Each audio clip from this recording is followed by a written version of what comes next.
বেশিরভাগ মেয়েদের একটা স্বভাবজাত বিষয় হচ্ছে তারা প্রশংসা পেতে পছন্দ করে। সাপোজ সে আজকে খুব সুন্দর একটা নীল জামা পরেছে, তো স্বাভাবিকভাবে তার মনের মধ্যে আশা জাগে যে আজকে তার স্পাউস তাকে বলবে যে বাহ, তোমাকে তো এই নীল ড্রেসটা তো অনেক সুন্দর লাগছে। সে সবসময় চায় যে তার হাজবেন্ড তাকে ছোট বড় বিষয়ে অ্যাটেনশন দিক, সবসময় তার টেক কেয়ার করুক, তার সাথে একটা ভালো কোয়ালিটি টাইম স্পেন্ড করুক।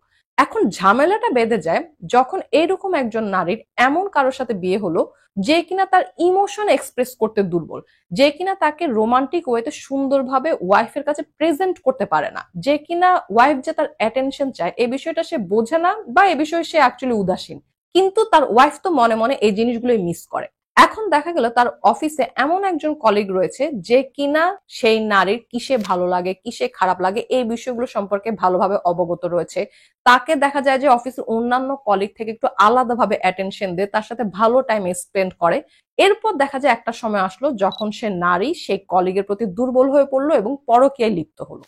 আচ্ছা, এখানে একটা বিষয় আমি একটু ক্লিয়ার করে রাখি, সব নারী যারা স্বামীর অ্যাটেনশন পায় না, টাইম পায় না, এই জন্য তারা সবাই পরকীয়ায় লিপ্ত হয় এরকম কিন্তু অ্যাকচুয়ালি কোনো বিষয় নেই।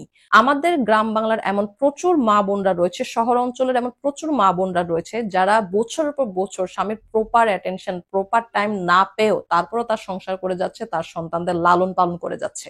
এমনকি তাদের মাথায় পরকীয়া নামক কোনো চিন্তা ভাবনা কখনো জীবনে মাথায় আসেও নি। আচ্ছা, এবার আমরা আমাদের মেইন টপিকে ফিরে আসি। নারীদের পরকীয়ায় জড়িয়ে পড়ার কারণ হিসেবে এখন যে কারণটা আমি বলেছি সেই কারণটা কিন্তু খুবই একটা কমন কারণ। কারণ এই ধরনের নারীরা ভাবে যে তার স্বামী মনে হয় তাকে ভালোবাসে না, এই জন্য তো তাকে প্রপার অ্যাটেনশন দিচ্ছে না, তাকে প্রপার টাইম দিচ্ছে না। তখন দেখা যায় যে সে এই ভালোবাসাটা অন্য কারো ভিতর খুঁজে পাওয়ার চেষ্টা করে।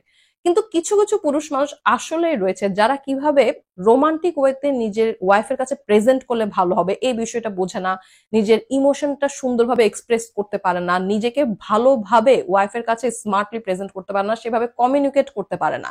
তখনই দেখা যায় যে ওয়াইফ মূলত তাকে ভুল বুঝতে থাকে, যখন কি আসলে সে মানুষটা হাজবেন্ড হিসেবে খারাপ না। কিছু গুরুত্বপূর্ণ কথা বলে আজকের এই ভিডিওটা শেষ করতে চাচ্ছি। একটা বিষয় আজকে ভালোভাবে মাথায় ঢুকিয়ে রেখে যান যে পরকীয়া অ্যাকচুয়ালি কখনো হয়ে যায় না। পরকীয়ায় মানুষ নিজ থেকে জড়িয়ে পড়ে। পরকীয়া এটা একটা মানুষের নিজস্ব চয়েস, সে কিন্তু সদিচ্ছায় পরকীয়াটা করছে, এখানে কিন্তু ডাউট রাখার কোনো স্কোপ নেই। আশা করি আমি অ্যাকচুয়ালি কি বোঝাতে চাচ্ছি এই বিষয়টা আপনারা ভালোভাবে বুঝতে পারছেন। আজ এ পর্যন্ত, থ্যাঙ্কস ফর ওয়াচিং।